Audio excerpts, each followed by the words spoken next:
dan diukur tingginya. Ternyata di sekolah kita ini kelas 5 itu yang paling tinggi tingkat IMT anak. Ya. Nah, jadi kami perlu melakukan tindakan. Saya yakin Bapak Ibu di sini adalah orang-orang yang hebat, gitu ya, yang tahu sebenarnya, yang mungkin sudah mengatur pola makan anak kita, gitu. Nah, jadi pada kesempatan ini kami mohon bantuan dengan Dr. Faris untuk memberikan edukasi tentang gizi sehat. Karena kami yakin, kami juga rekan guru juga kalau diukur IMT-nya pasti banyak yang lebih gitu, anak-anak gitu. Nah, jadi kenapa program ini harus kami laksanakan? Selain dari PJAS juga, sebenarnya sekolah juga khawatir. Kita lihat mungkin dengan berita yang sekarang ini banyak anak-anak yang sudah masih kecil, sudah kesehatannya sudah buruk. Nah, karena juga kami melihat anak-anak itu ketika jam pulang sekolah, bahkan sebelum mereka masuk sekolah, anak-anak kita ini suka jajan. Jajannya itu istilahnya kurang begitu baik, gitu. Nah, jadi ini kami mungkin perlu pendampingan dari dokter gitu untuk memberi penjelasan. Nah, dan juga kami ini sekolah ini berencana di bulan Oktober ini, minggu pertama, walaupun ini sudah terlalu, tapi di bulan Oktober ini nanti akan kami laksanakan di minggu kedua, tapi untuk bulan selanjutnya kita akan melaksanakan di minggu pertama itu kita ada namanya program Beseri. Nah, ini merupakan bagian dari RTL dari program PJAS, namun ini akan terus berkelanjutan. Jadi program Beseri ini bekal sehat bergizi.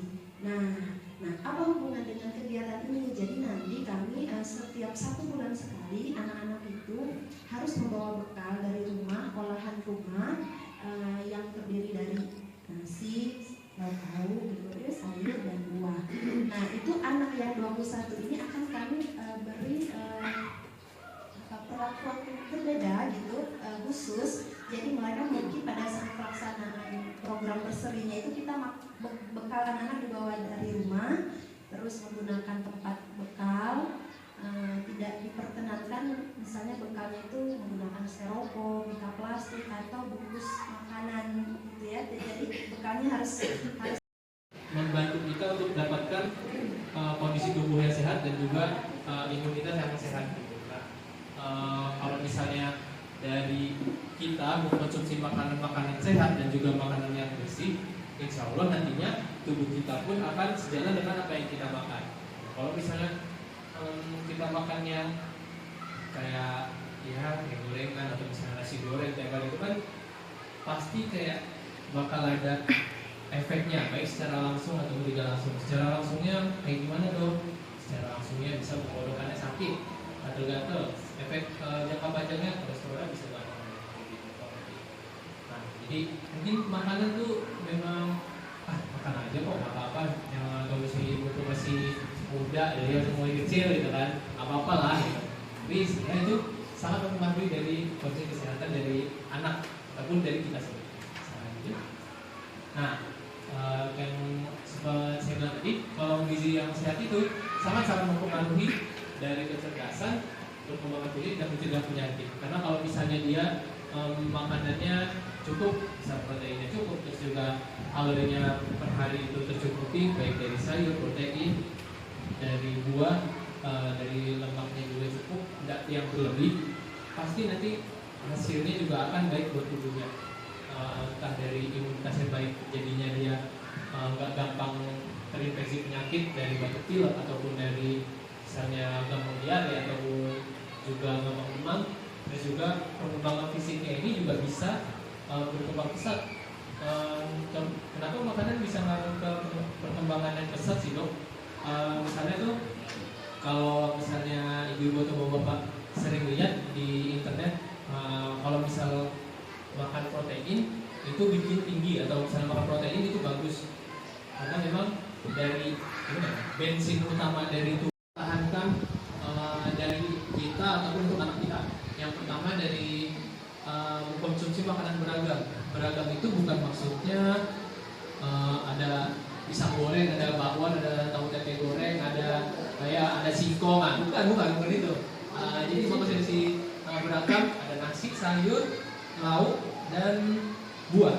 Itu ya beragamnya. Dan kalau bisa setiap harinya lebih beda-beda gitu.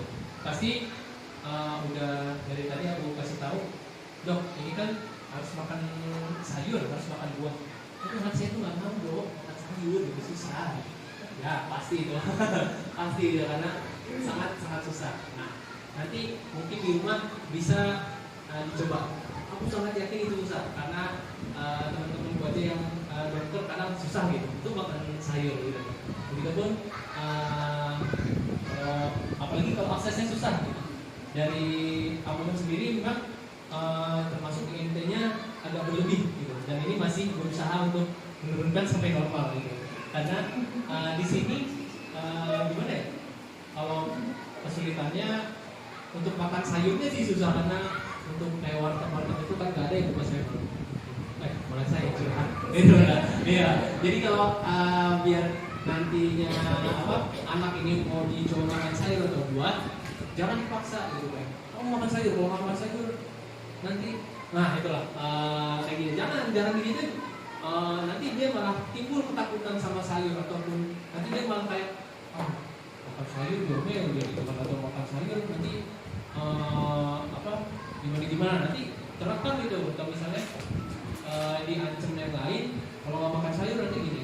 Ketika dia mau makan sayur nanti terekam lah omongan-omongan kita yang gitu. Takutnya kayak gitu. Nanti dia ada trauma ketika makan sayur.